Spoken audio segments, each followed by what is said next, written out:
Bharatiya Janata party जिला कार्यालय सहित 37 संगठनात्मक मंडलों में रविवार को एक साथ आमजन मानस, भाजपा कार्यकर्ताओं, पदाधिकारियों और जनप्रतिनिधियों ने एक साथ प्रधानमंत्री नरेंद्र मोदी के नेतृत्व में केंद्रीय वित्त मंत्री निर्मला सीतारमण द्वारा प्रस्तुत ऐतिहासिक 80वें आम बजट का सामूहिक उत्साह पूर्वक सीधा प्रसारण देखा।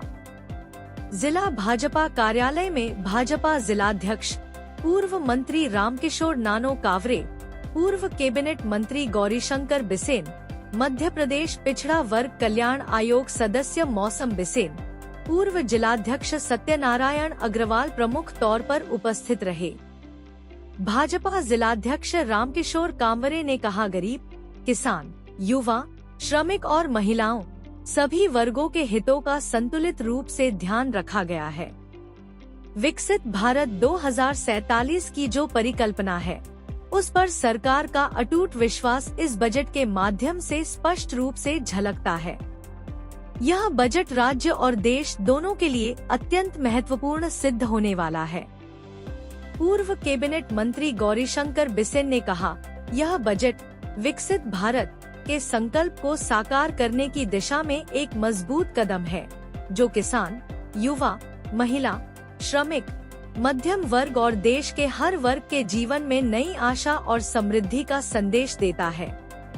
इस अवसर पर जिला उपाध्यक्ष अनिल धुवारे, जितेंद्र मोहारे, जिला महामंत्री डॉ नरेंद्र भैरम, संजय मिश्रा, नपाध्यक्ष भारती ठाकुर, उपाध्यक्ष योगेश बिसेन, जिला मंत्री सुधीर चौधरी, जिला कोषाध्यक्ष किरण भाई त्रिवेदी, जिला मीडिया प्रभारी हेमेंद्र क्षीर सागर, जिला सह मीडिया प्रभारी जितेंद्र चौधरी, कार्यालय मंत्री सुमित यादव, चंद्रकांत पिपलेवार, दिलीप चौरसिया, सुरजीत सिंह ठाकुर, अजय मिश्रा, मोनिल जैन, राकेश सेवईवार, रमाकांत डहाके, पंकज खोखले, वेदराम राहंगडाले, गणेश लिल्हारे, शैलेंद्र सेठी, राजेश पाठक, मनोज बुचुरकुंडे, संतोष सिंगारे, खिमेंद्र गौतम, संजू वराडे, अजीत वैद, अमन गांधी, श्वेता जैन, उज्जवल अमाडारे, कमलेश पांचे, सिद्धांत पाटिल, वीरेंद्र श्रीवास,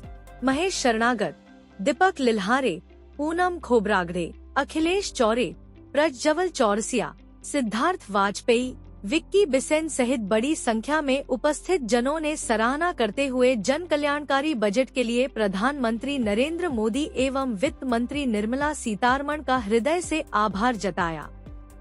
अटल प्रगति न्यूज बालाघाट से हेमेंद्र क्षीर सागर की रिपोर्ट।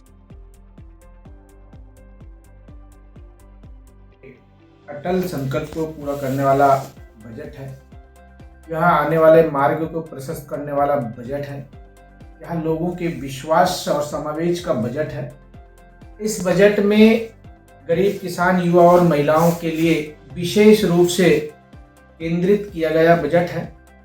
आज हम जब इस बजट को देखते हैं तो 7 ऐसे हाई स्पीड कॉरिडोर जो 12.2 लाख करोड़ का जो सरकार के निवेश आधारित विकास पर भरोसा करने वाला यह बजट है।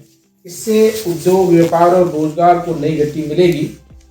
आयुर्वेद के क्षेत्र में जिस प्रकार से हम कोरोना के समय आयुर्वेद पर जनमानस का जो विश्वास बढ़ा, उस विश्वास को और नीचे तक के विश्वास के साथ ले जाने के लिए स्वास्थ्य क्षेत्र में 3 ऐसे आयुर्वेद एम्स की घोषणा आज इस बजट में शामिल किया गया है।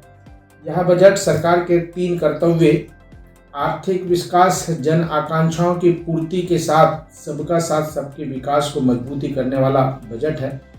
मध्यम वर्ग और ईमानदार करदाताओं के लिए इस बजट में इनकम टैक्स स्लैब को बदलाव नहीं किया गया, जो आम नागरिकों पर कोई अतिरिक्त बोझ ना बन सके। ऐसा बजट भारत सरकार ने आज प्रस्तुत किया गया है। मैं देश के प्रधानमंत्री जी, हमारे देश के वित्त मंत्री जी को बहुत बधाई, बहुत शुभकामना देना चाहता हूं। इस बजट में चाहे वो किसान को हम आगे और कैसे मजबूत कर सकें, इसको लेकर इसमें विशेष ध्यान दिया गया है। इस बजट में युवाओं को कैसे हम रोजगार के साथ अधोसंरचना के क्षेत्र में, अपने देश के इंफ्रास्ट्रक्चर के क्षेत्र में कैसे बढ़ोतरी मिल सके, इस पर इसमें विशेष स्थान दिया गया है।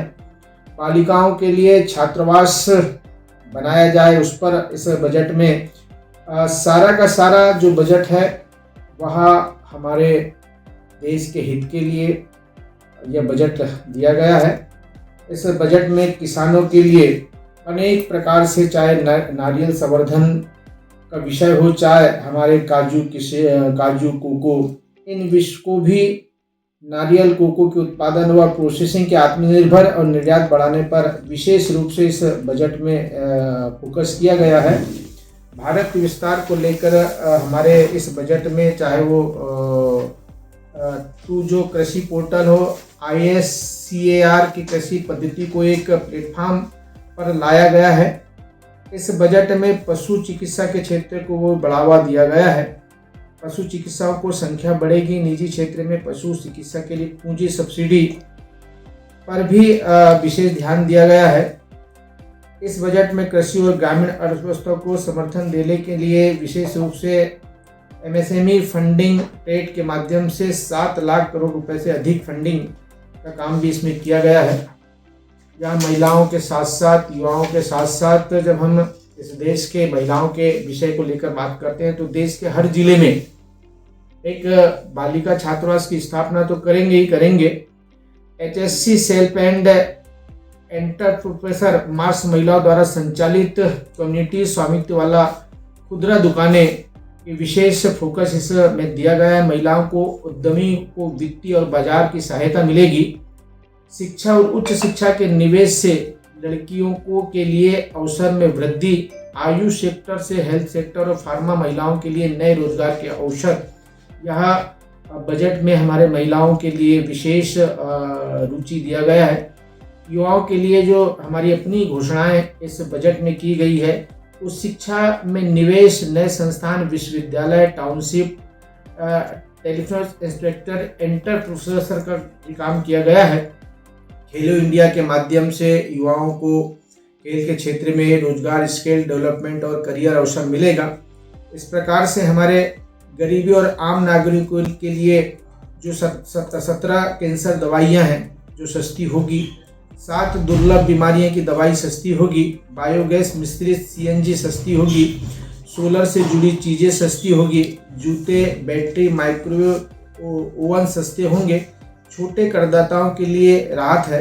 आयकर रिटर्न में गड़बड़ी पर अब सजा नहीं, केवल शुल्क है।